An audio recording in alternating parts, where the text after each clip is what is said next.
जी नमस्कार, स्वागत है आप सभी का हिंदी की नगरी में। आज जिस पाठ को लेकर हम प्रस्तुत हैं वह पाठ है डायरी का पन्ना, जो कक्षा 10वीं में पढ़ाई जाती है और जिसके लेखक हैं सीताराम सक्सेना। जाहिर सी बात है, किसी भी पाठ को शुरू करने से पहले उसके लेखक के बारे में जानना आवश्यक है। तो सीताराम सक्सेना जो है ये व्यापार व्यवसाय से जुड़े हुए थे, ठीक है, और ये एक समाजसेवी भी थे जिन्होंने नारी शिक्षण संस्था के प्रेरक भी रहे, मतलब नारी की शिक्षा के प्रति अग्रसर रहे, नारी की शिक्षा के पुरजोर समर्थक रहे। ठीक, अगर इस पाठ की शैली की बात करें तो यह डायरी शैली में लिखी गई है। आप सभी को पता होगा कि डायरी शैली में मतलब रोजमर्रा की जिंदगी में घटी हुई घटनाओं को हम रोजाना जो लिपिबद्ध करते हैं उसे डायरी कहते हैं, है ना। और ये डायरी शैली में लिखी हुई है। अगर इसकी भाषा की बात करें तो ये भाषा जो है वो इतनी सजीव है, इतनी सजीवता के साथ इस भाषा को प्रस्तुत की गई है कि मानो हर एक घटना जब आप पढ़ते हैं, हर एक घटना जब आप जानते हैं तो ऐसा प्रतीत होता है कि मानो आपकी आंखों के सामने घट रहा है। इस पाठ को समझने के लिए हमने इसके 5 हिस्से कर दिए हैं, 5 अंश कर दिए हैं। इस 5 अंश में आप इस पाठ को अच्छी तरह से समझ सकते हैं। तो आइए अब एक एक करके हम अंशों को समझने की शुरुआत करते हैं। यहाँ जिस दिन के बारे में या जिस दिन का लेखा जोखा हम पढ़ने वाले हैं, हम जानने वाले हैं, वह दिन है 26 जनवरी 1931 का। और कहाँ के जानेंगे तो कोलकाता, जो समय कलकत्ता जो बंगाल की राजधानी थी। ठीक, अब देखिए सबसे जो पहला अंश है वह है स्वतंत्रता दिवस की पुनरावृत्ति। तो देखिए सबसे पहले गुलाम भारत में, जिस समय भारत अभी अंग्रेजों के चंगुल में ही था, 26 जनवरी 1930 को 26 जनवरी 1930 को पहली बार ध्वजारोहण हुआ था, है ना। और इसी की पुनरावृत्ति थी 26 जनवरी 1931 को। ठीक, अब देखिए एक बात हमें समझने की है कि जो हम पे शासन कर रहा है, ठीक है, तो वह भी तो चुप नहीं बैठेगा, थोड़ी ना अपने शासन में कहेगा कि ठीक है आप आजादी का झंडा फहरा लो। ठीक, तो यहाँ पर 26 जनवरी 1930 की पुनरावृत्ति तो थी ही, साथ ही साथ इधर से भी पूरी तैयारी थी, है ना।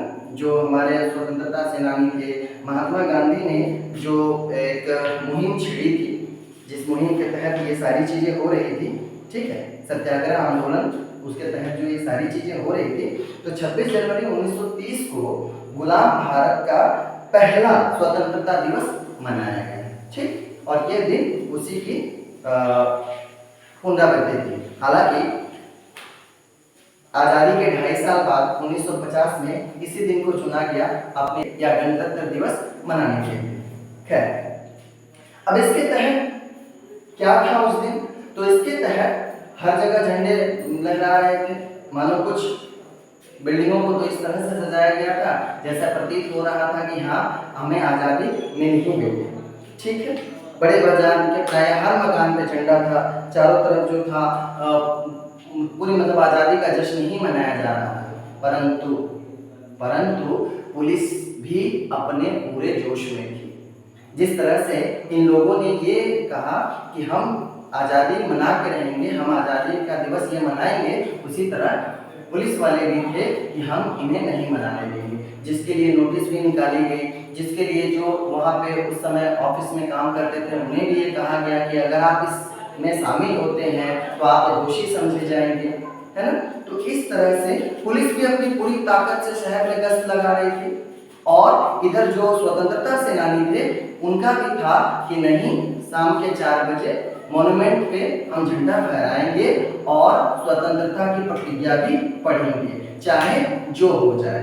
ठीक, तो इस तरह से हालात दोनों तरफ से जो है वह टाइट ही थे, परंतु हिम्मते मर्दा मददे खुदा। सभा हेतु संघर्ष हमारा दूसरा जो बिंदु है। मॉन्यूमेंट के नीचे शाम को सभा होने वाली है, प्रतिज्ञा पत्र पढ़ी जाने वाली। ठीक, पुलिस ने कोई रिस्क नहीं लिया, बल्कि सुबह के 6 बजे से ही पुलिस ने क्या किया कि मॉन्यूमेंट को घेर लिया। साथ ही साथ जितने भी पार्क थे, जहां जहां सभा हो सकती थी या जहां जहां सभा की संभावना थी, उन सारे जगहों पे पुलिस अपनी गश्त लगाती रही, क्योंकि उनका भी ये जोर था कि भाई हम सभा नहीं होने देंगे, ठीक। और स्वतंत्रता सेनानियों का जोर था कि सभा तो हम करेंगे ही। श्रद्धानंद पार्क में बंगाल प्रांतीय जो संघ के मंत्री थे अविनाश बाबू, उन्होंने झंडा गाड़ा, हालांकि पुलिस ने उनको पकड़ लिया, ठीक है। उसके बाद में गुजराती सेविका संघ की ओर से जुलूस निकाला गया। 11 बजे मारवाड़ी जो बालिका विद्यालय थी वहां पर झंडोत्तोलन किया गया। साथ ही साथ वहां की बालिकाओं को, वहां के विद्यार्थियों को इस दिवस के महत्व एवं उन्हें बताया गया कि आखिर ये उत्सव क्यों जरूरी है, ठीक है।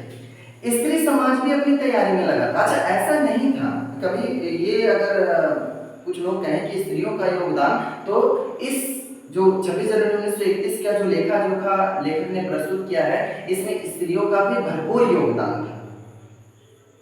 स्त्रियां भी लॉकअप में गई, स्त्रियों ने भी मार खाई, स्त्रियों ने भी मॉन्यूमेंट पे झंडा फहराने के लिए अपने पूरा जोर लगा दिया, उन्होंने भी जुलूस निकाला। तो कुल मिला के कह सकते हैं कि पूरा दिन जो था वो संघर्ष भरा था। पुलिस जहां एक ओर ये सोच रही थी कि हम इन्हें झंडा नहीं फहराने देंगे, हम ये दिवस का पालन नहीं करने देंगे, वहीं स्वतंत्रता सेनानी इस जोर पर थे कि नहीं, चाहे कुछ भी हो जाए, हम आज का दिवस तो पालन कर ही रहेंगे, ठीक। अब इसका जो तीसरा पॉइंट है, इसका तीसरा पॉइंट है कि खुला चैलेंज, है ना, खुली लड़ाई, जिसको कह सकते हैं खुली लड़ाई। खुली लड़ाई कैसे है? तो जब आपको पता है कि यहाँ पर हमें मार खाने का खतरा है, यहाँ डंडे पड़ सकते हैं, जान जा सकती है ना, पुलिस गश्त लगा रही है, हर तरह की पुलिस अपने ओर से तैयार है, वहां पर भी आप डर नहीं रहे, बल्कि आप उनको बता रहे हैं कि देखो हम कानून भंग करने को तैयार हैं, तुम जो कर सकते हो कर लो, है ना, तुम जो कर सकते हो कर लो, हम तो तैयार हैं, ठीक है। ये कानून भंग का काम शुरू था, क्योंकि कानून ने तो नोटिस निकाल दिया था कि भाई आप तो कर नहीं सकते, लेकिन हम तो करेंगे क्योंकि ये देश हमारा है और हम आजादी अपनी मना कर रहेंगे, ठीक है। तो कहता है कि जो लोग काम करने वाले थे उनको तो नोटिस मिल ही गया था कि भैया आप जो है अगर गए तो आपको दोषी माना जाएगा। साथ ही साथ काउंसिल की तरफ से नोटिस निकाला गया था कि मॉन्यूमेंट के नीचे 4 बजे सभा होगी और हम क्या करेंगे, घोषणा पत्र पढ़ेंगे, लेकिन या स्वतंत्रता की प्रतिज्ञा पढ़ेंगे, है ना। अब देखिए, कुल मिलाकर के ये संघर्ष एक संघर्ष नहीं बल्कि कानून भंग की वह परंपरा थी जो चैलेंज देकर की गई थी। और लेखक कहते हैं कि आज से पहले इस तरह का चैलेंज देकर, खुला चैलेंज देकर के हमने कभी भी अपना ये काम या आज़ादी की लड़ाई में इस तरह से काम नहीं हुआ था जो आज वहां देखने को मिला, ठीक है। अब इसके बाद जो तीसरा पॉइंट है वह है सुभाष बाबू की लड़ाई, है ना, सुभाष बाबू की लड़ाई, सुभाष बाबू की लड़ाई। सुभाष बाबू की लड़ाई का क्या अंश है? तीसरा पॉइंट कि 4:10 पे सुभाष बाबू जो है वो जुलूस लेकर पहुंचते हैं, लेकिन उनके जुलूस को रास्ते में ही चौरंगी पर ही रोक दिया जाता है। रोकने के बाद में पुलिस जहां भीड़ देख रही है, जहां पुलिस को लग रहा है कि लाठी चलाने की आवश्यकता है, वहां लाठी चला रही है। वो ये नहीं देख रही है कि स्त्री है कि पुरुष है, बच्चे हैं कि बूढ़े हैं, उससे कोई फर्क नहीं पड़ रहा है। वो जो है वो पूरे जोर से जो है लाठी चार्ज करके, उधर स्त्रियां जो है मॉन्यूमेंट की सीढ़ियों पर चढ़ झंडा फहरा रही थी और घोषणा पढ़ रही थी। अच्छा, इधर लाठी चार्ज हो रहा है, सुभाष बाबू पकड़े जा रहे हैं। सुभाष बाबू को अविनाश बाबू कहते हैं कि आप इधर आ जाइए, लेकिन वो कहते हैं कि नहीं, मुझे क्या है, आगे बढ़ना है, और वंदे मातरम कहते हुए सीधा आगे बढ़ते जाते हैं, ठीक है। सुभाष, फिर अंत में वही हुआ, सुभाष बाबू को पकड़ लिया गया। पकड़ने के बाद में जो है उनको लाल बाजार के लॉकअप में भेज दिया गया, है ना। और इधर स्त्रियों का एक भाग जो आगे बढ़ा, जो जुलूस जाकर धर्मतल्ला मोड़ पर क्या होता है, टूट जाता है। टूटने के बाद में स्त्रियों का एक भाग आगे बढ़ा, जिसका नेतृत्व विमल प्रतिभा कर रही थी, वह उसे बहुबाजार मोड़ पर रोक दिया गया। ठीक, इस प्रकार करीब पौन घंटे में पुलिस की लॉरी आई और फिर क्या करती है, सबको पकड़ करके और वो लॉकअप लेकर चली जाती है। इसका अगला जो पॉइंट है वो है, अब इसमें हमने क्या देखा, अब तक हमने यही पाया कि अंग्रेज जो है वो पूरी तरह से मतलब इस मूड में थे कि भाई किसी भी तरह से हम इस चीज को होने नहीं देंगे, और इसके लिए बहुत से लोग घायल हुए, है ना। 105 स्त्रियां जिनको चोट लगी या जिन्हें लॉकअप में बंद किया गया, हालांकि 9 बजे तक फिर उनको छोड़ भी दिया गया। इसके साथ ही साथ 160 आदमी अस्पताल पहुंच गए, कुछ आदमी उधर कांग्रेस के ऑफिस में पहुंचे जिनकी हालत बड़ी नाजुक थी। ठीक है, लाल बाजार लॉकअप में 105 स्त्रियों को रखा गया, है ना। पर इन सबके बावजूद जो स्वतंत्रता सेनानी थे उन्होंने अपना जो प्रतिज्ञा की थी उस प्रतिज्ञा को पूरा किया, झंडोत्सव मनाया, और साथ ही साथ लेखक लिखते हैं कि आज जो हुआ वो अपूर्व था, मतलब इससे पहले नहीं हुआ। जो बंगाल के नाम पे कलंक था कि यहाँ कुछ नहीं हो रहा है, आज वो कलंक धुल गया, और आज बहुत अंश तक धुल गया, और आज हमने 26 जनवरी 1931 को आज़ादी की पुनरावृत्ति कर ली। इस प्रकार डायरी का ये पन्ना है। इसमें मूल रूप से अगर हम देखें क्या चीज़ है, तो भाई उस दिन कौन कौन सी घटना घटी सिलसिलेवार ढंग से। मैंने 3-4 पॉइंट में बताने की कोशिश की, लेकिन अगर आप सिलसिलेवार ढंग से इसको एक बार कहानी की तरह पढ़ लेंगे तो आपको ये पाठ पूरी तरह से याद हो जाएगा, और फिर आपको कोई समस्या नहीं आएगी। अगर फिर भी आपको समझना है तो बेशक आप हमें कमेंट करिए, और इस तरह के वीडियो पाने के लिए चैनल को लाइक एंड सब्सक्राइब करिए। जो आपके मित्र हैं, बंधु हैं, जो बाहर पढ़ रहे हैं या जिन्हें समस्या होती है हिंदी को लेकर, उनसे जरूर शेयर करिए, ताकि आपके सपोर्ट से ही हमें आगे काम करने का हमें जज्बा बरकरार रहेगा।